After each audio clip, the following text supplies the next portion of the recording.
Hi everyone. So I was just watching a, podcast that had on Leighton Flowers from Soteriology 101, which I really like um, because I don't really like Calvinism um, because I see it rooted in a problem that I've identified within the church and in the culture at large, and that is false humility.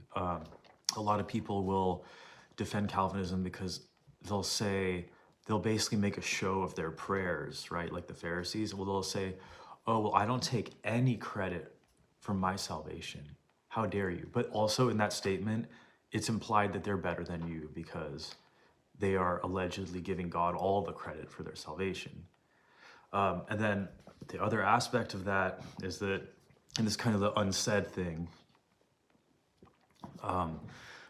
God doesn't do anything for no reason, but he chose me and not this poor sucker. I'm just, God knows, basically. So it's arrogant in that way.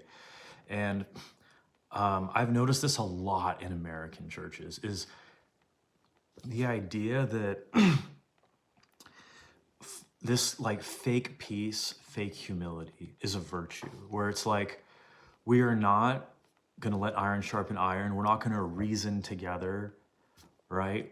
We're just going to you're going to believe in the pre-trib rapture where, the Antichrist is going to like point a gun right at you and say, take the mark of the beast. And you're going to say, oh yeah, sure, because there's no rapture yet. So, right? Or like Calvinism, which says God like predestines people to hell, and logically infants that are not baptized were predestined to hell because it's just like, it's on its face stupid, right? And then we can't do anything that'll disturb the peace, because the problem is people are so uneducated in the scriptures and uneducated in general, even people who went to college, that they don't think they can actually reason and find an answer, but there are answers out there.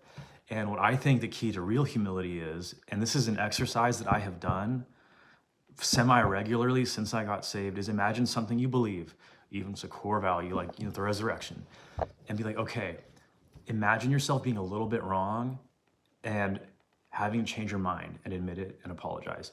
Now imagine you're just wrong, like 50% wrong, right? Same thing. Imagine yourself having to go through the motion. And now imagine yourself, the last one, just being totally wrong and having to do a 180 and change your mind.